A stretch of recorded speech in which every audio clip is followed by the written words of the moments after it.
ketik, jadikan berita ini baru sekarang. Yang tadi off the record semua, ya. Sekarang ini yang bisa jadi berita ini. Yang tadi yang sudah terlanjur catat udah off the record semua yang tadi itu, ya. Sekarang yang bisa masuk berita, ya. Tidak ada satu kelompok atau ormas yang menempatkan dirinya di atas negara, ya. Apalagi ormas tersebut melakukan tindak pidana. Apa tindak pidananya? Melakukan hate speech, melakukan penghasutan, menyemburkan ujaran kebencian, menebarkan berita bohong. Itu berlangsung berulang-ulang dan bertahun-tahun.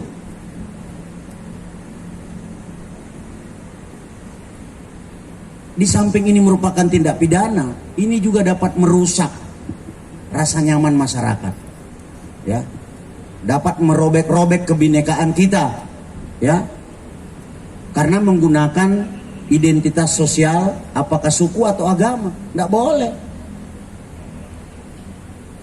Negara ini dibangun dari kebinekaan.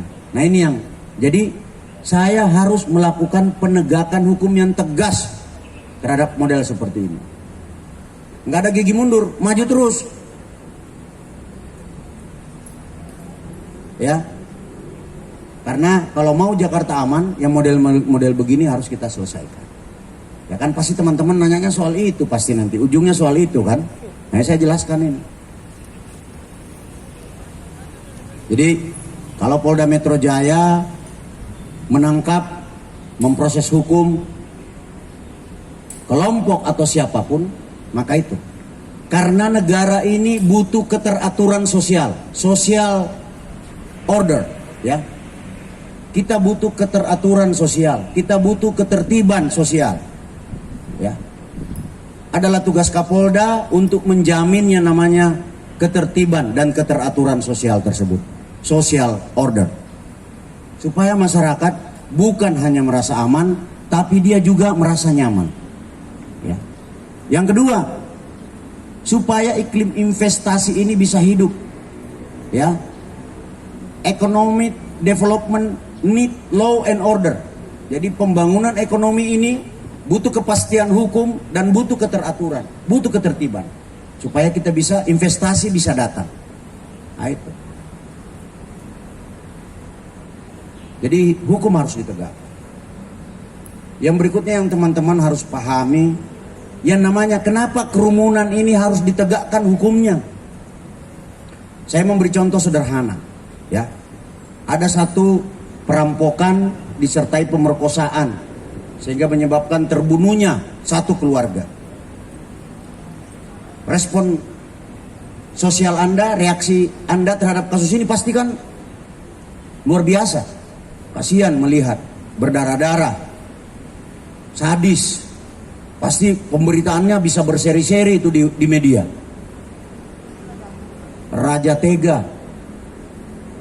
Tapi coba bandingkan reaksi sosial terhadap misalnya terjadi banjir bandang yang menyebabkan satu kampung meninggal dunia. Yang meninggal 100 orang misalnya. Yang ini misalnya perampokan 5 orang. Ini meninggal 100 orang. Pandangannya adalah, wah ini bencana alam. Padahal ujungnya sama-sama orang mati. Di sini berapa yang mati?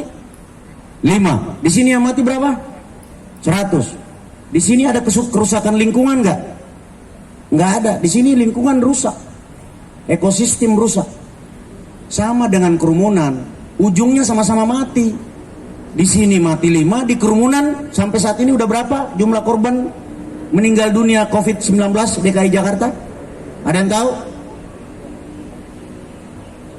Coba lihat yang terakhir, update kasus COVID yang meninggal dunia DKI Jakarta sampai dengan hari ini. Kalau tidak salah jumlah yang meninggal dunia di kisaran, itu jumlah kasus hampir 580.000 seluruh Indonesia. DKI itu 148.000. Gimana wartawan ini nggak ngikuti jumlahnya, ya? Jumlah yang meninggal di angka 1,3%. Berarti sekitar berapa ya? DKI yang meninggal dunia secara kumulatif sampai hari ini, teman-teman tahu lah. Hah? 1.500-an yang meninggal. Ini jumlah yang besar, teman-teman.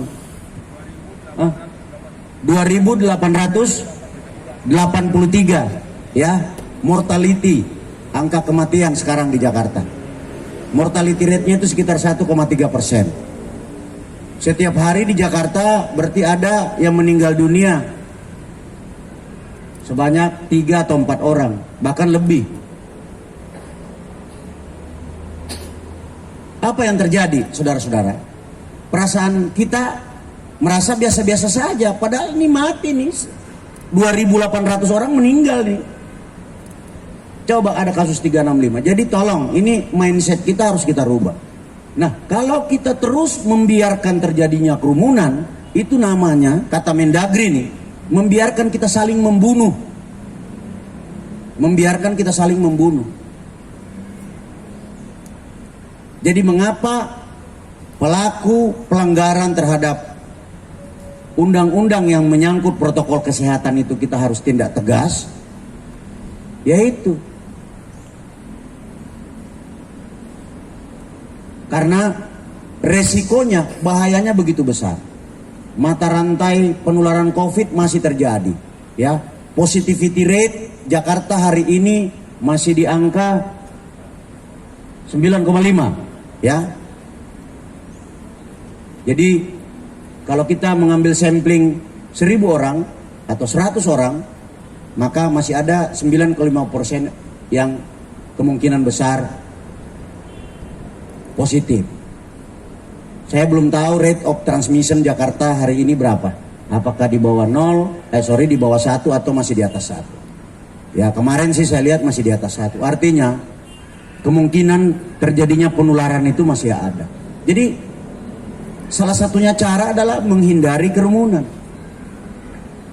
Jadi siapapun yang melakukan kegiatan-kegiatan yang menyebabkan terjadinya kerumunan, yang menjadi temannya COVID ini, sehingga kemudian terjadi penularan, yang dapat menyebabkan korban, baik keselamatan jiwa maupun korban fisik karena sakit, kerugian material, ya harus kita tindak. Ya. Mungkin teman-teman merasakan, sudah ada saudaranya, teman dekatnya, teman SMA-nya yang meninggal dunia karena COVID. Saya barusan saja semalam, saya punya kiai di Jawa Timur meninggal dunia karena COVID. Saya dekat, sering komunikasi. Salah satu bus muda pengasuh pondok pesantren di Probolinggo, di Paiton, meninggal dunia karena COVID. Baru kemarin. Jadi COVID ini udah dekat, udah ada di lingkungan kita. Ada namanya klaster keluarga dan ada namanya klaster perkantoran. Hati-hati makanya teman-teman di balai ini. Itu. Jadi itu teman-teman. Mengapa kita harus perang melawan kerumunan? Mengapa kita harus perang melawan yang namanya pelaku-pelaku hate speech? Ya. Jakarta ini harus aman. Jakarta ini harus sehat. Itu saya punya visi, ya. Jadi tolong bantu saya teman-teman untuk membangun Jakarta yang aman dan Jakarta yang sehat. Kalau Jakarta aman, Jakarta sehat, insya Allah Indonesia kuat. Itu. Ya, supaya prasyarat terjadinya pertumbuhan ekonomi. Ya.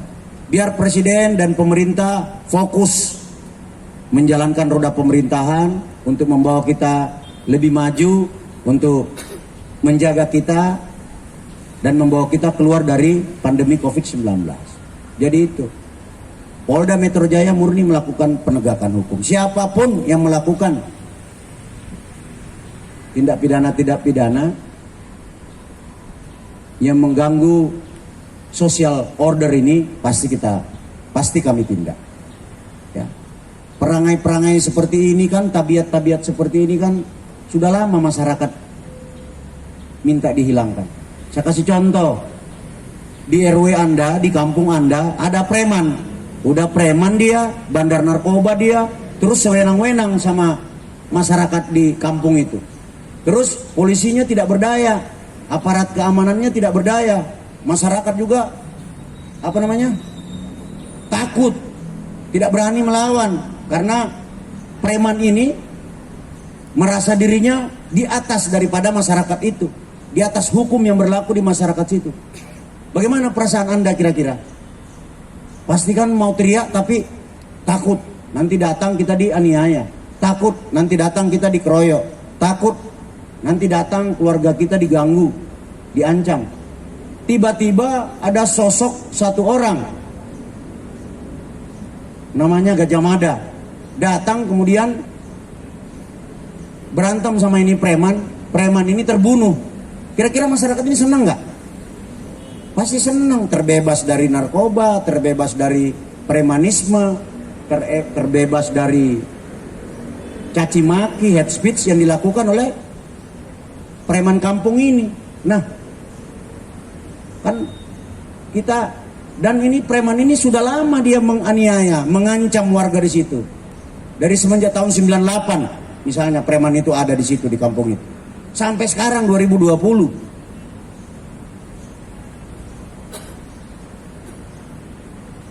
Coba bagaimana perasaannya sebagai warga Jakarta? Terus kita biarkan, nggak ada. Nah, itulah saya selaku Kapolda memiliki tanggung jawab untuk melawan yang begini-gini. Jangan sampai nanti masyarakat kesel sama saya. Ini gimana sih? Kapolda kok diam-diam aja? Ada preman, ada bandar narkoba, ya toh? Ada yang tiap hari mengancam, memfitnah, menyebarkan rasa permusuhan, didiamin. Nah, itu. Saya kira itu ya, teman-teman. Tapi bahasanya agak halus-halus dikit lah. Ya, janganlah. Saya kan ini kan sebenarnya halus. Iya. Saya kan orang Solo, Sulawesi. Saya kira itu ya teman-teman ya. Ini kok Kapolda kok, ya it's now or never ya. Kalau kita harus menang menghadapi yang perilaku-perilaku yang seperti ini ya. Marwah negara ini harus kita jaga. Tidak boleh ada satupun kelompok yang merasa dirinya di atas negara. Marwah negara ini harus kita jaga. Ya polisi, TNI, kita semua yang cinta bangsa ini yang menjaganya gitu. Saya kira gitu ya teman-teman.